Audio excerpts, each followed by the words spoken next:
Deputada Cristiane Brasil apresenta contestação no STF contra a suspensão de posse no Ministério do Trabalho. E você vai ver também.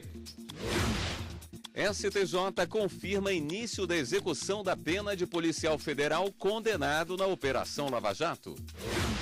Ex-governador do Rio de Janeiro, Sérgio Cabral, vira réu na Lava Jato pela 21ª vez. Tribunal de Justiça de Goiás apresenta mudanças realizadas no sistema prisional do Estado após rebeliões nos primeiros dias do ano. A abertura do ano judiciário será realizada amanhã no Supremo Tribunal Federal. Essas e outras notícias agora no Jornal da Justiça.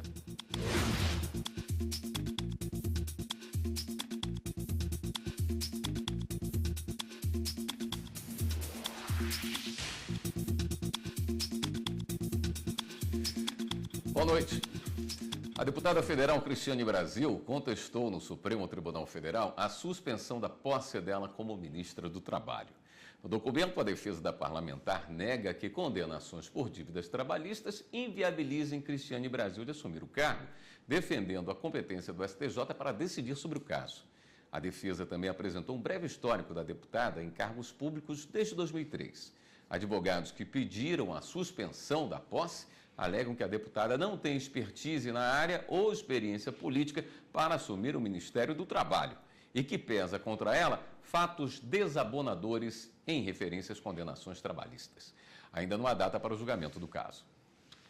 O Tribunal de Justiça de Goiás se reúne com o Conselho Nacional de Justiça para apresentar mudanças realizadas no sistema prisional do Estado. As mudanças ocorreram a partir da visita da presidente do Conselho Nacional de Justiça, depois da rebelião no complexo prisional de Aparecida de Goiânia.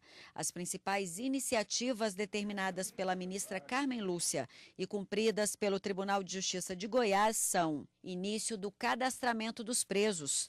Atualmente existem mais de 4.000 presos em Goiás. A previsão de conclusão desse trabalho é na primeira quinzena de março.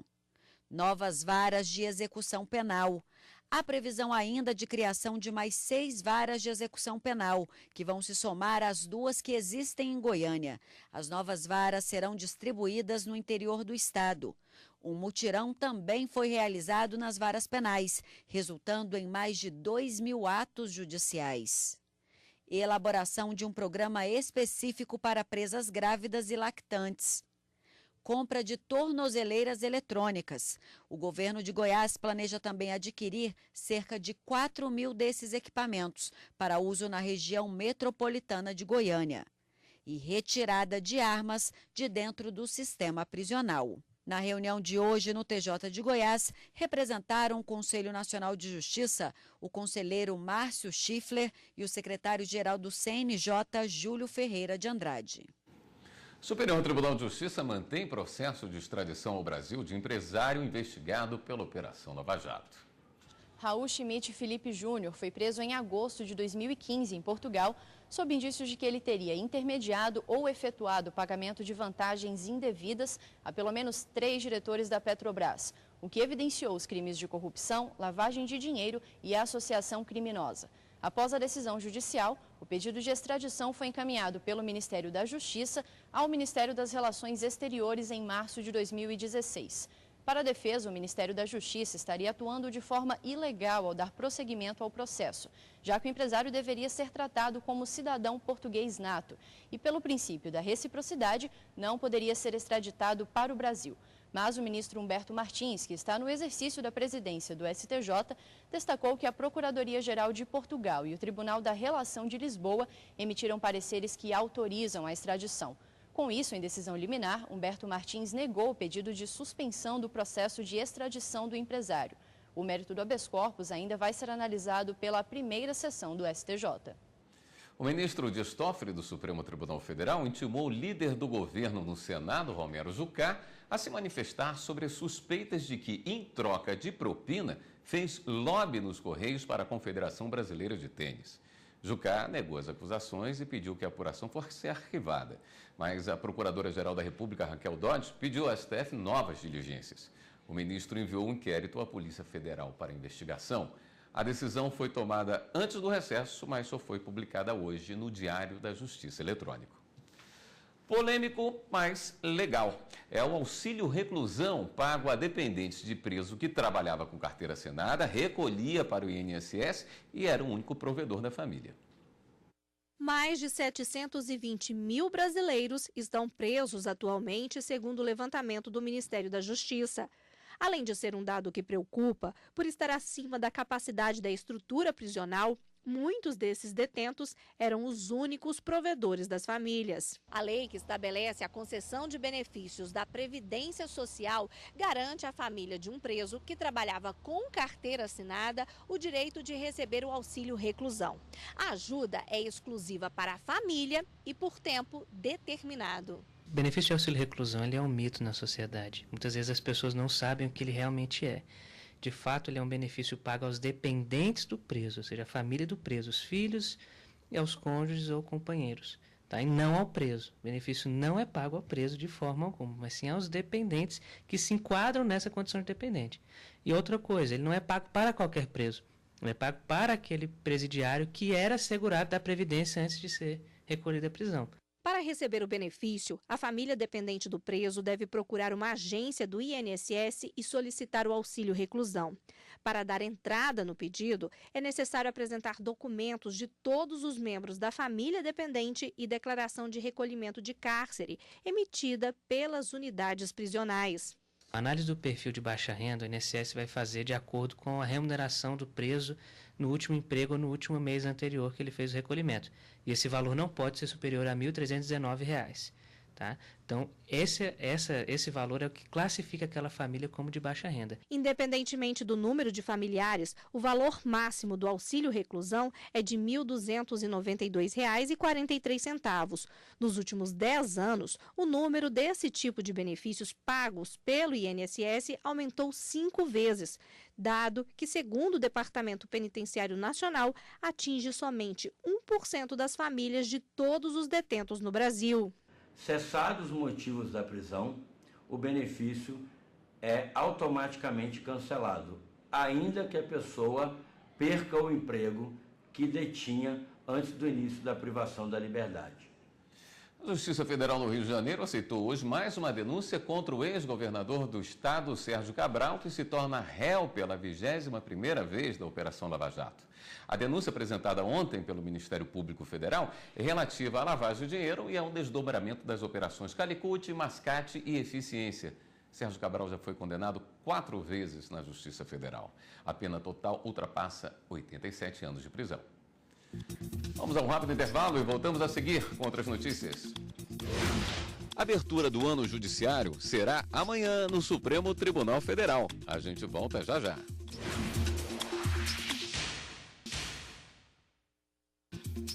O Tribunal do Júri condenou o ex-vereador e ex-secretário de Segurança de Niterói, Marival Gomes da Silva, a 24 anos de prisão por associação criminosa e homicídio duplamente qualificado.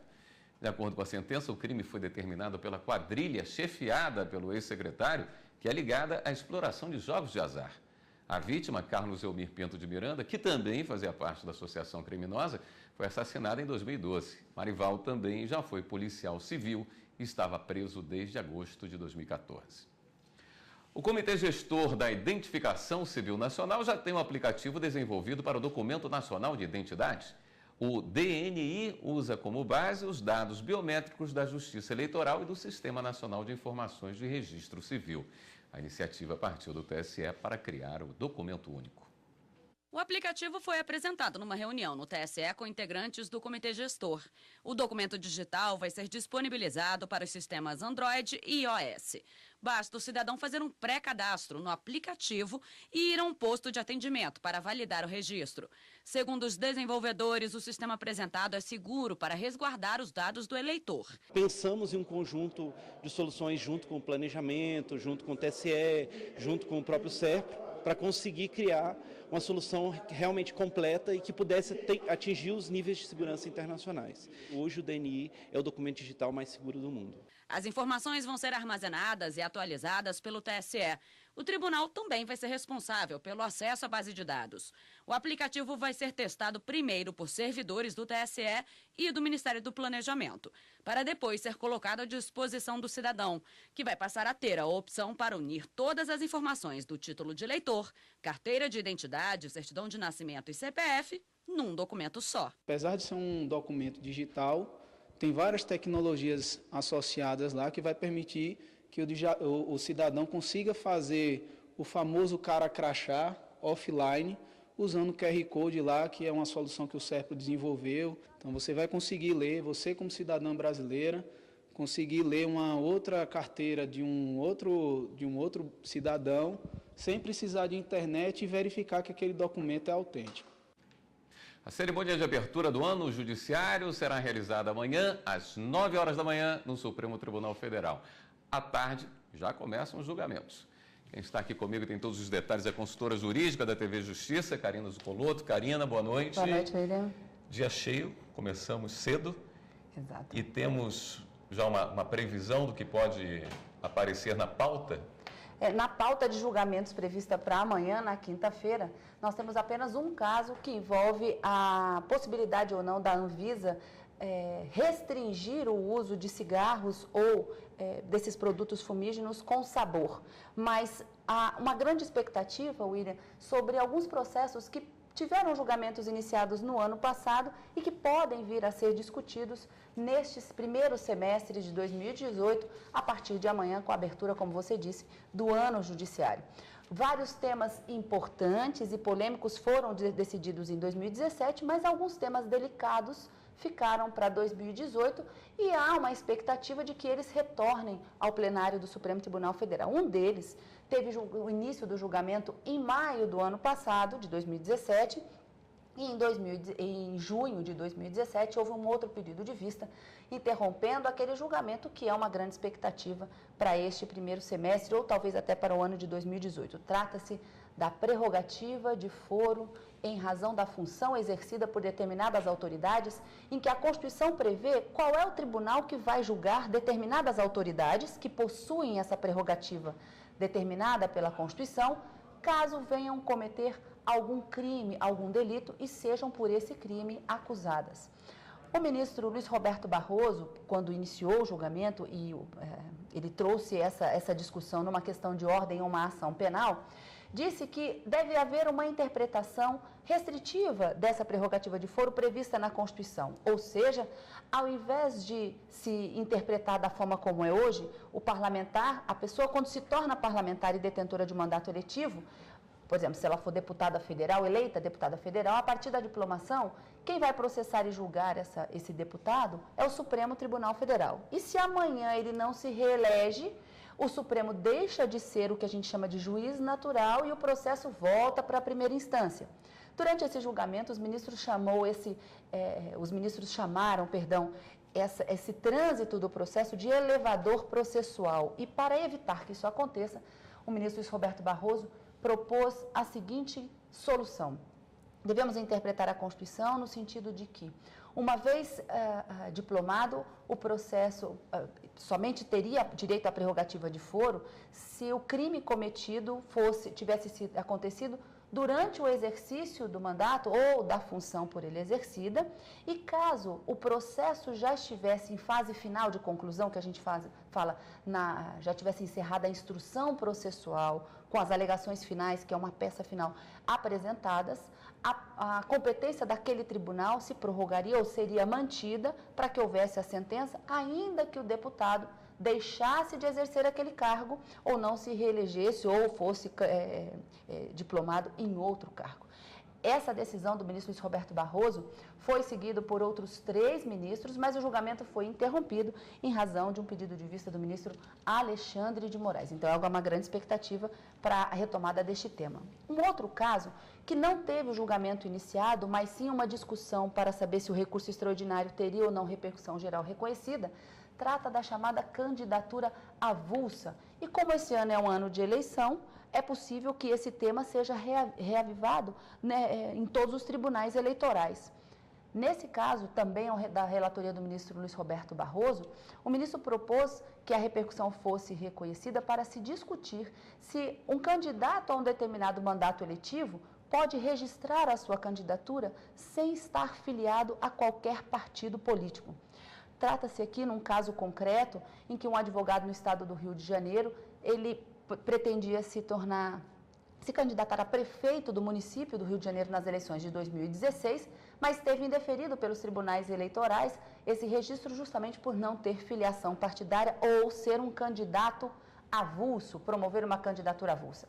O argumento do advogado é que o Pacto de São José da Costa Rica, um tratado internacional de direitos humanos firmado pelo Brasil, ratificado pelo Brasil, não exige essa condição de elegibilidade que está prevista na nossa Constituição e que, portanto, como o Brasil é signatário e esse tratado tem força de norma supralegal, deveria ser levado em consideração e, portanto, a candidatura dele ser deferida.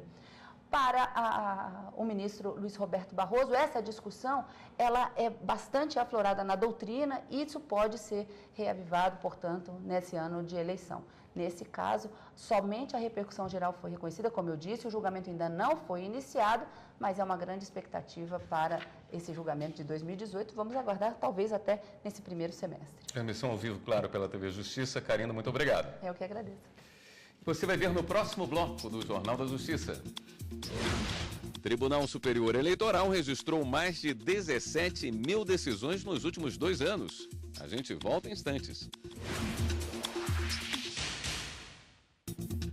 O presidente em exercício do Superior Tribunal de Justiça, ministro Humberto Martins, negou o pedido de liminar em habeas corpus em favor de um agente da Polícia Federal condenado na Operação Lava Jato. Jaime Alves de Oliveira Filho, conhecido como Jaime Careca, foi condenado à prisão pelo Tribunal Regional Federal da 4ª Região por lavagem de dinheiro. De acordo com o processo, Jaime transportou durante anos impressionantes somas em dinheiro vivo relacionado ao pagamento de propinas. Durante as investigações e em depoimento para o juiz Sérgio Moro, Jaime chegou a afirmar que entregava pacotes a mando do doleiro Alberto Youssef. Ele pediu, me dava o endereço, a pessoa a quem procurar, eu ia lá e entregava. Eu era um office boy, nada além disso.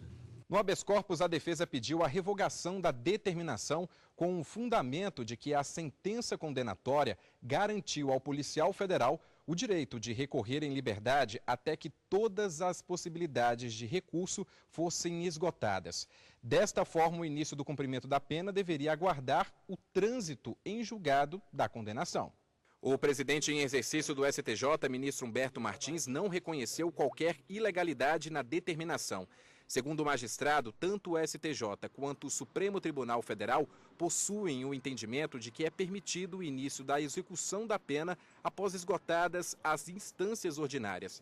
Já em relação à sentença ter garantido o direito do réu recorrer em liberdade, Humberto Martins destacou que o Tribunal de Segunda Instância tem competência para decidir pela prisão do acusado, e isso independe da sentença.